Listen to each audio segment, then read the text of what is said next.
Welcome back. Any future fuel scarcity can be forestalled if the federal government sustains the current supplies of petroleum products to depots and retail outlets across the country. Well, this was the advice offered by members of the Independent Petroleum Marketers Association of Nigeria, IPMAN, after a meeting to evaluate the effectiveness of some agreements reached with the federal government during the scarcity between October and December last year. At the meeting held in Suleja, Niger State, IPMAN also appealed to government to intensify efforts to fix in deplorable road conditions. The long queues of motorists at fuel stations seeking to buy petrol across the nation during the last quarter of 2017 have gone, as petroleum products are now available. However, members of the Independent Petroleum Marketers Association of Nigeria, IPMAN, do not want the federal government to forget the lessons learned from that scarcity. At the end of a meeting to evaluate the effectiveness of some of the decisions that helped to resolve the 3-month scarcity of petroleum products last year, members of IPMAN appealed to the federal government to sustain the current supply of products, as well as the support that the NNPC is giving to independent marketers. The stability of this fuel would help a lot. Would help a lot of Nigerians. Nigeria don't want to see anything like queue anymore. What we have seen, if not because of the support of Mr. President to the NNPC, the issue of queues that we have seen before, could have not ended within a short period of time. But I also wanted to call on the NNPC, the federal government, and the Senate to do whatever it takes to maintain the stability. The shortfall in supply of petroleum products that led to the 2017 scarcity have been resolved.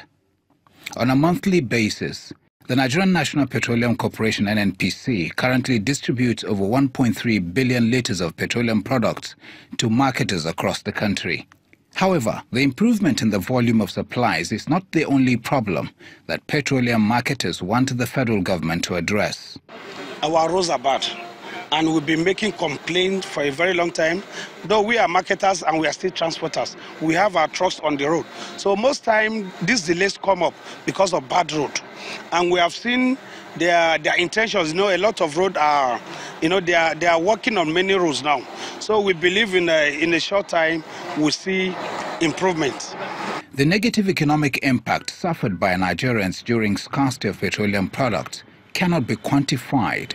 Hence, the urgent need for all stakeholders in the petroleum industry to join hands and ensure stability in the sector. Dala community in Kano State is known to be one of the centers of the production of gurasa, a locally made bread that traces its origins to the Arab Peninsula. Residents confirm that the popular snack in northern Nigeria, which is displayed and sold on the streets and at suya spots, is a thriving business benefiting many households. In our community report tonight, our correspondent Idris Jibrin traces the quest of a community to take the staple food to another level.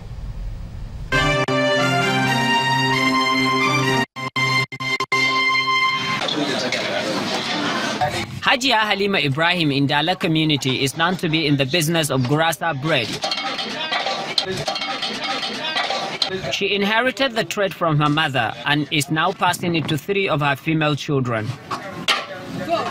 Gurasa is a locally made Arabian bread baked by housewives within this community and other areas in Kano State. By the grace of God, this trade is everything to us. It is what we believe in. In spite of all the problems, the trade is paying off as we use the money to take care of our domestic needs. Gurasa is made from flour and baked in locally made pots known among the houses as tenderu. Initially, gurasa is known to be a meal for the royals and elites. Over time, gurasa became food for all, and this is not unconnected with the stages followed in processing it. This is called tanderu, a locally made oven. Once these pots get hot, it doesn't take up to 5 minutes before the gurasa gets ready. But the environment under which it's being prepared is actually questionable. Depending on the sizes, quantity and taste, it's sold between 20 and 100 naira. As it is now, the price fluctuates, and for now, many of us purchase the flour on credit and pay back after we sell the product. We are faced with a lot of challenges, but we'll continue to manage the little we get. Residents of Kano and other cities in northern Nigeria eat gurasa using roasted meat called suya or pepper soup and pounded groundnut cake mixed with vegetable oil, locally known as kuli-kuli. Although gurasa is still being baked by many housewives and hawked on the streets, transported to neighboring states, the production, however, has some challenges. 98% of gurasa is produced here in Dala. And you know what how they make the business. It's a local business. When the woman finished the number of gurasa she did, they invited boys. They give them for 10,000, 12,000, 6,000. They go and sell it and bring the money. They give them their share. So some of them, they used to run away with the money. The lack of modern storage facility made the production take less than 5 hours. Anything above that renders the flour useless and a huge loss to the baker. This area is called Chetiyar Ngurasa, a name carved out of the fact that every house in this area is a small gurasa processing factory. There are over 10,000 people benefiting from this trade in one way or the other. But government's inability to intervene is gradually rendering many of these people jobless. Despite this, there might be a light at the end of the tunnel, because help is still being expected from the Governor Ganduje Empowerment Committee. Idris Jibrin, Channels Television News.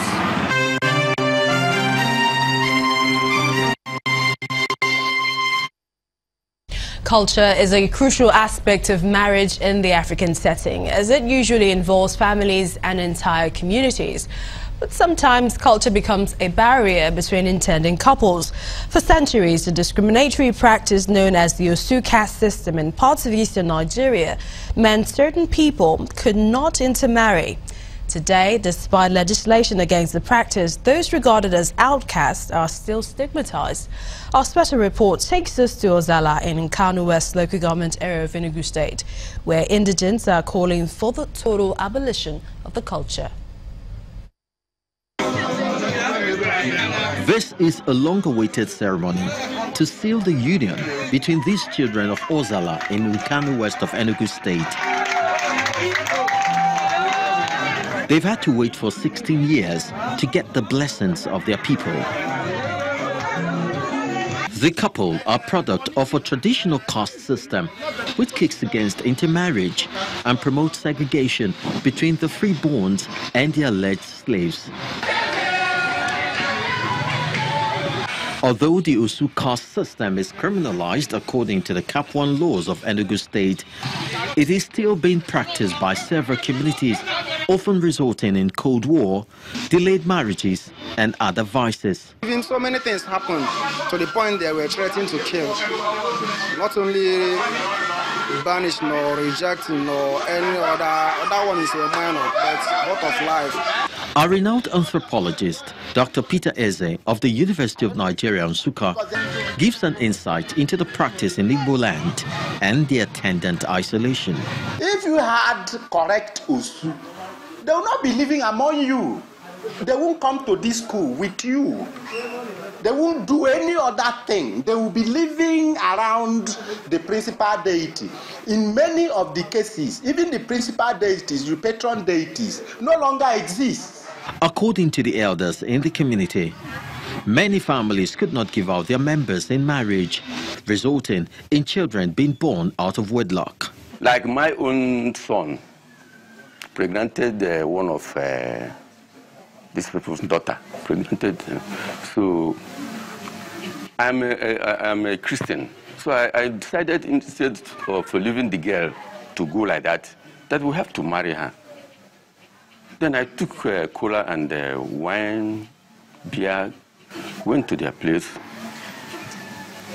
They refused. I saw young ladies that got pregnant, and because the other party, they can't marry, They marry them out to the neighboring village, to the old men. Men that are 80 years, men that are 90 years, marrying 15-year-old girls.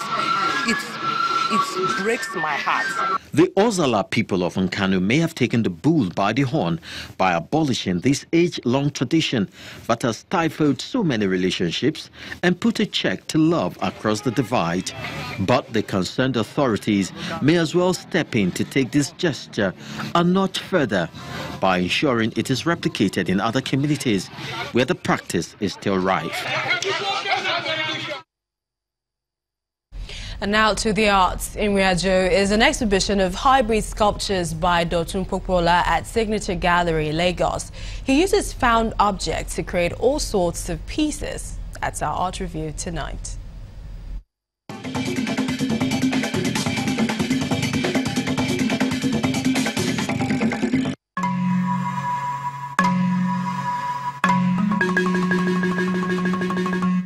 Contemporary sculptor Dr. Popola takes the audience on a journey through his life in the arts with his solo exhibition at the Signature Gallery in Lagos tagged Iriajo, a collection of hybrid sculptural pieces done with metal and found objects. The title of my exhibition is Iriajo, that is my journey into welded metal sculptures.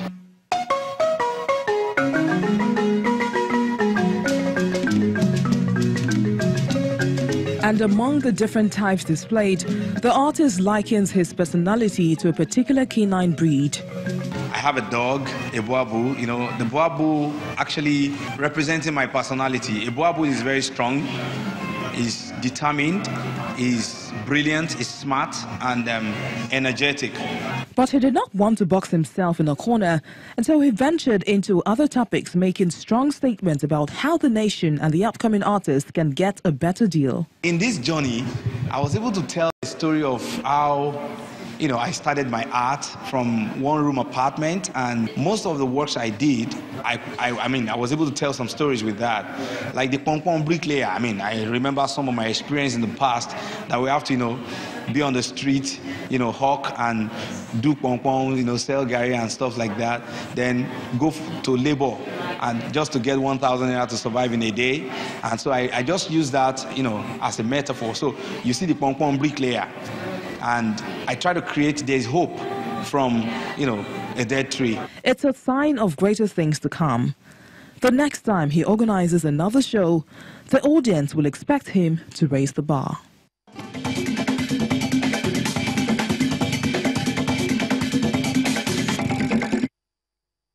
Let's take you to River State, where the government is prioritizing agriculture by partnering with foreign investors in a bid to boosting production and creating at least 2,000 direct jobs. The state governor, Nyesom Wike, explained this when some Korean investors visited him at the government house, Port Harcourt. The governor also explained that rice production is key and that all terms of the partnership agreement will be spelled out.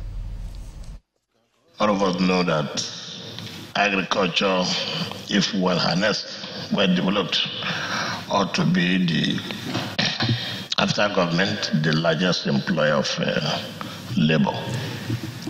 So it is our interest that this is a welcome development. Rice production is very, very key. We want to believe that ours is to make sure that we provide the enabling environment. If it is going to be a joint partnership, which is we support joint partnership, we also support individually wholly owning. But if government is going to partner with you, I don't know what the percentage would be. So it is something we have to sit down and work out in details.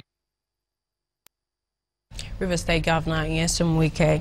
Still ahead on the news at 10. Arsenal thrashed Burnley 5-0 at the Emirates to pay a befitting tribute to their departing manager, Arsene Wenger, in his final home game. That's in sports news. Please stay with us.